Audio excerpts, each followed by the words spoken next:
There is a sentence in our own history that we have repeated so many times we have stopped hearing it. The midnight cry.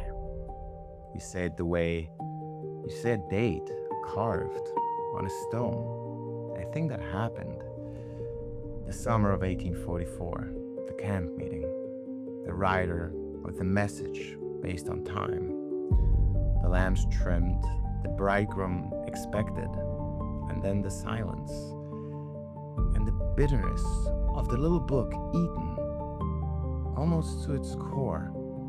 We have filed it under history. We've decided it is behind us, and that one quiet assumption may be the most dangerous thing this church believes about itself, because everything else in the revelation we hold as still future.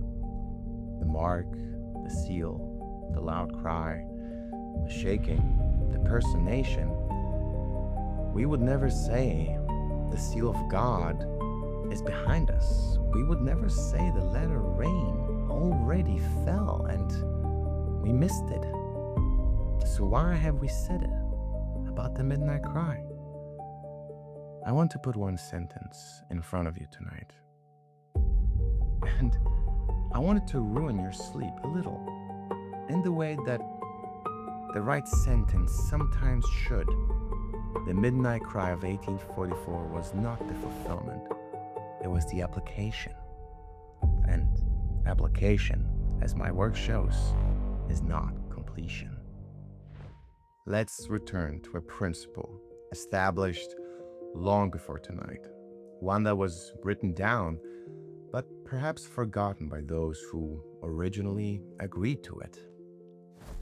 When the angel of Revelation 10 hands John the little book and tells him, "Thou must prophesy again before many peoples and nations and tongues and kings," we said something about that commission that we have to say out loud again, because it is the hinge of the whole evening.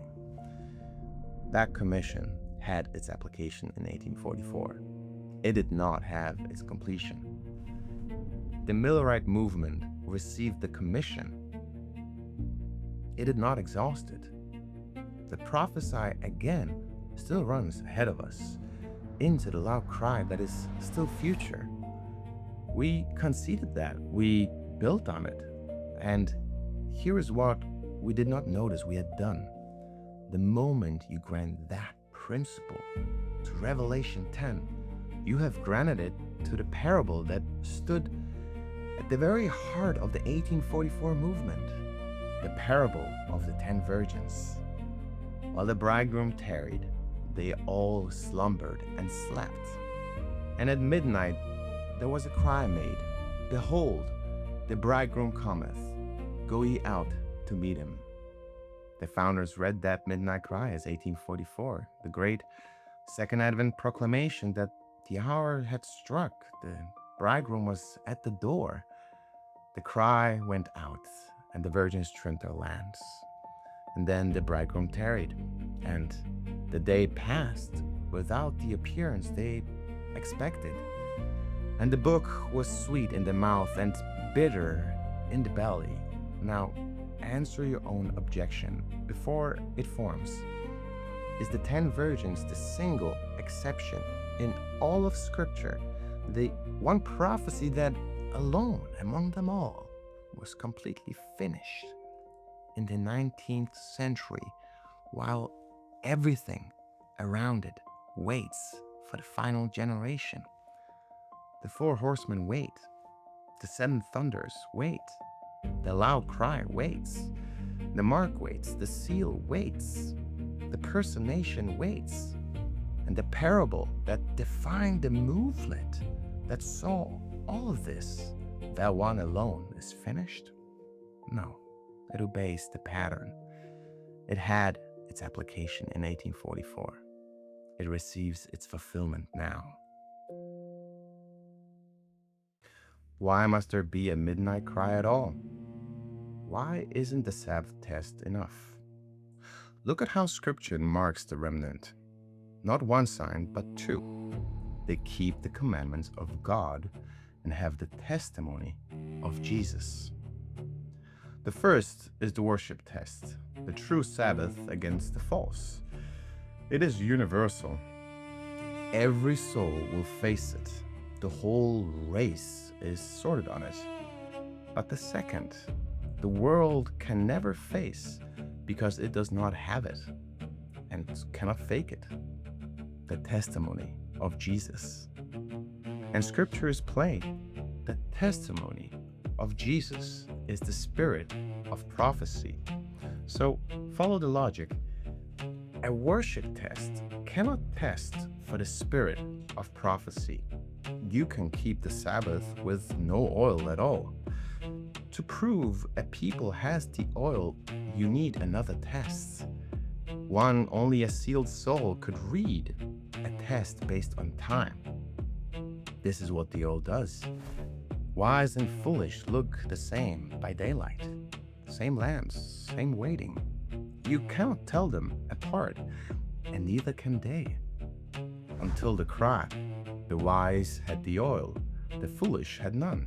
And here is what should stop your breath. This is not a test the world fails. It is a test the church fails. The five foolish are not Babylon. They had the lamp you hold, and the cry found them dry. Begin in my sanctuary. The judgment starts in the house of God. The shaking sorts the camp before the cry reaches Babylon. So the question is not whether they are ready. It is whether there is oil in your land. And you will not know until the cry exposes it. So, what is the time message the wise receive and the foolish cannot? Here, the long arithmetic finally pays out. Two calendars run in the world right now, aimed at the same window from opposite sides of the throne. The first is God's, built from Scripture's own numbers. 457 BC, the decree. 3180, the cross in the midst of the week. The 2,300 days closing in the autumn of 1844, when the court convened and the bridegroom went into judgment. Exactly where the parable's tearing begins. The second belongs to the adversary. And hear this, he keeps one too. The externalization of his hierarchy set for the end of the 2020s. The singularity aimed at the end of this decade. The encyclical of the 14th Lion in Rome signed over the rising intelligence, blessing the convergence. Two calendars, same window. The whole world will read by one of them. The world reads the adversaries. It watches the machine ascend, the minds thicken, the convergence complete, and it calls the singularity the dawn of a new age. The counterfeit's appointed time, kept and celebrated. The remnant reads the other. It sees the very same events, the same machine, the same encyclical, the same handover, but reads them through the durations of Daniel 12, running their little course through the closing crisis, the 1,260 days of persecution, the 1,290 of the abomination, the 1,335 and the end blessing, literal and future. And by the calculation that emerges most naturally, the starting gun, the Sunday law that begins the count, falls in 2027. I am not handing you a date for the coming of Christ. Hold that with both hands. I'm telling you what the appointed times appear to be. The Moad, the durations, the prophetic starting gun. And no, Daniel 12 is not in the past. That is a hermeneutical impossibility. This is the oil. To read 2027 as the starting gun to see the appointed time while the whole world reads the counterfeit's calendar and calls the singularity salvation. That takes the spirit of prophecy alive in the soul. The foolish virgin professes the message but has no oil. She cannot breathe it. She will be asleep. Or she will call it fanaticism, exactly as the bodies of 1844 called the cry fanaticism. And she will be right about one thing only. She will know the sound of a time message and recoil from it because she has no oil to read it by. She knows only to quote out of context, to scream. There is no prophetic time after 1844. The wise virgin reads the appointed time and is shaken into readiness in the narrow window before the counterfeit lion seizes the grid by which no man might buy or sell. And the cry rouses the wise a few months before the door closes. The time message is the test. Now watch the whole architecture of this study converge on a single chain, and the order of it cannot be reversed. In the book, I showed that the lion of revelation is the voice that speaks, the soul that receives the word from above and sends it out into the world. I showed that Christ is the true lion and that his redeemed vanguard releases that voice in the loud cry, the bow of Revelation 6 drawn, the lion voice of Revelation 10 going forth. And I showed that the seal of God is a settling into the truth so deep, mind and spirit together, that the soul cannot be moved. The lion voice of the soul stamped with the Father's name, with no room left for the counterfeit. The midnight cry is the proving ground where that settling is done. A soul cannot be used in the loud cry until its own lion voice has settled into the truth. And the time test is what proves the settling. To receive the time message, to read the true calendar against the counterfeit, to stake everything on the appointed time while the institution sleeps and the world worships the singularity. That is the act that demonstrates the oil. So the chain runs like this, and you cannot reorder it. Pass the test, and you're sealed. Be sealed, and the latter rain falls on you.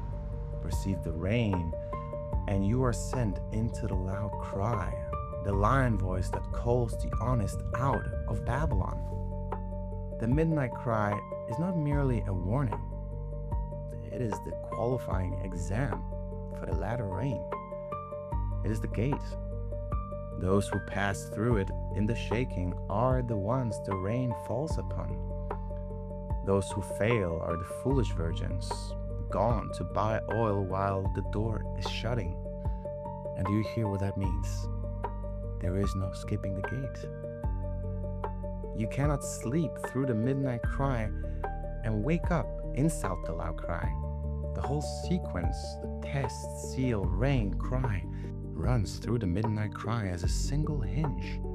Without the cry, there is no proving of the oil. Without the proving, there is no vanguard for the loud cry. This is why the final generation must have a midnight cry of its own. And it is why the most frightening place to stand right now is not in Babylon. It is inside the waiting church, holding a trimmed lamp, certain you're one of the wise and never once having checked whether there is oil in it. And now the reversal, the thing that makes this not a sermon of dread, but a sermon of hope. And it is the resolution of the entire book. In 1844, the midnight cry was a test based on time, and it ended in silence. The bridegroom tarried. The little book was sweet, then bitter, and the great disappointment fell on a people who had staked everything on an appointed time and watched the day pass without the appearing they longed for. The type ended in waiting that was not yet rewarded, in the eating of the bitter book, in the long corrected obedience of a hope that had to learn to wait. The antitype does not end in disappointment, and swear by him that liveth forever and ever, that there should be time no longer. There should be time no longer. What time? Waiting time. The tearing itself is what ends, and this time the waiting is not unmeasured. It is given a number.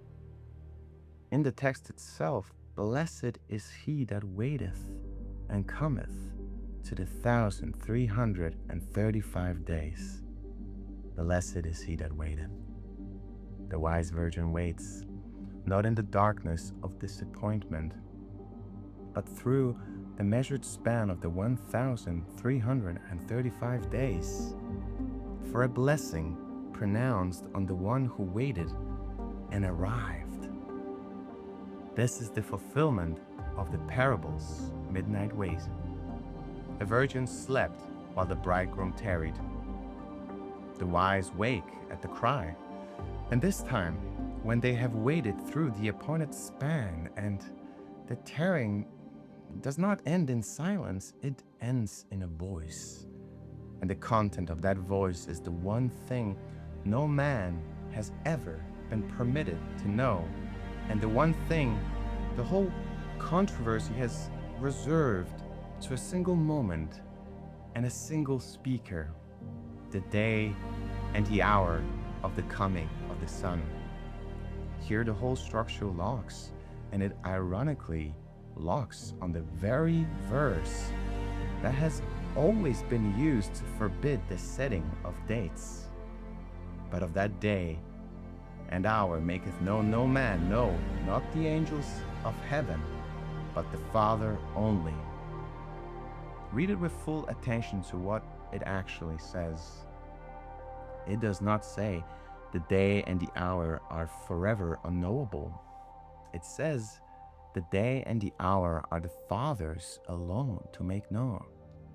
That is not a prohibition against ever learning them. It is a statement about who holds the authority to disclose them. And it follows with the force of strict logic: when the day and the hour are at last made known, the one who makes them known can only be the Father. No man can announce it. No angel can announce it. Which means when it is finally spoken, the voice that speaks, it authenticates itself. The announcement of the day and the hour is, by the testimony of this very verse, necessarily the voice of God. This is the line the remnant walks, and it is the line that separates the wise virgin from both the fanatic and the scoffer. The remnant does not calculate the day and the hour. That stays sealed exactly as the Lord said, until the Father unseals it. What the remnant reads is not the day and the hour, but the appointed times, the moed, the durations of Daniel 12, the starting gun, the times Daniel was promised. The wise would understand at the time of the end. None of the wicked shall understand, but the wise shall understand. The wise understand the durations. They keep the oil. They wait through the measured span. And so the type is corrected and the antitype at the exact point where the type fell short. In 1844, a man preached a date, and the date passed in silence, because no man holds the authority to announce the day and the hour. In the midnight cry, the remnant knows not a date, but the appointed times, waits through the durations in the obedience of faith, and hears the day and the hour at the end, not from a man, not from a calculation, but from the Father's own voice, like thunder, pronouncing the blessing of the 1335th day. The very verse that forbade date setting becomes the signature of the divine announcement. No man maketh known the day or the hour, the Father does. And when he does, his people who kept their oil and waited and did not run ahead to set what was not theirs to set, lift up their heads, because their redemption draweth nigh. I come all the way down to the chair you're sitting in, to the one ordinary life you were given. Because the deepest layer of all of this is not the encyclical or the machine or the calendar. It is older than every one of them. The first war in heaven was not about labor or power or technology. It was about the sun. A covering cherub, full of light, looked at the eternal Son receiving the Father's honor and could not bear to stand beneath. I will be like the Most High, he said. Not I will replace God. Something subtler dissolve the Father and Son into a formula and fold me in as a third. The first lie was an assault on the sonship itself, on the living relationship at the center of heaven. And he has never stopped running that play. He runs it in the machine, dissolving Christ into a process climbing up from below. He runs it in the creeds, dissolving the living Son into an abstraction, a formula, an essence. The same move every time. Take the real Son, begotten of the Father, and quietly trade him for a substitute. So it comes at the very last to one question, the same one the midnight cry has been asking you the whole time. Which Christ do you confess? The Son who came down from the Father, the Word from the beginning, the Lion of Judah, whose voice spoke light into the dark, or the Christ that rises up from below, the synthesis, the bright thing the machine is climbing toward.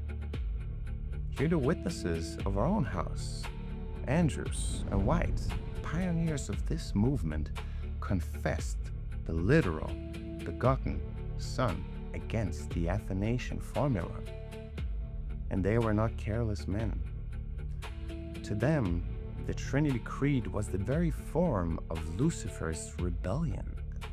The Son dissolved into an abstraction where the rebel could hide as a third. And do you see, his confession is the oil. The soul that has received the true Son bears the seal of the Father's name on the forehead. There is no room left for a counterfeit. When the lawless one appears as an angel of light, his voice will be near perfect imitation. But the sheep will not follow a stranger. They know the true shepherd's voice. They hear the Father in the Son, and the beautiful deception simply does not fit. You cannot learn that voice when the crisis breaks.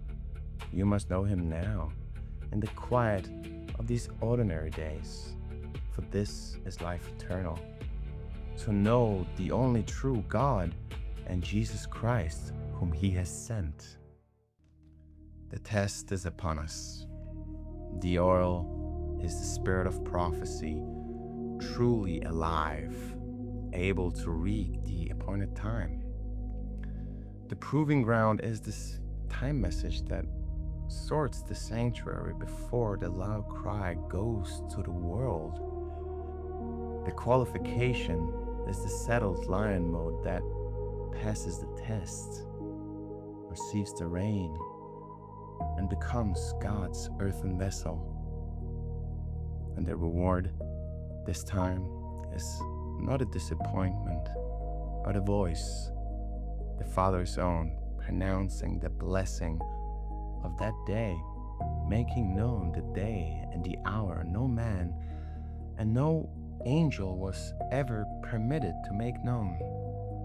So keep your oil, read the appointed times, confess the actual Son, the one begotten of the Father in eternity past, the Lion of Judah, against every abstraction and every counterfeit the closing crisis can and will produce.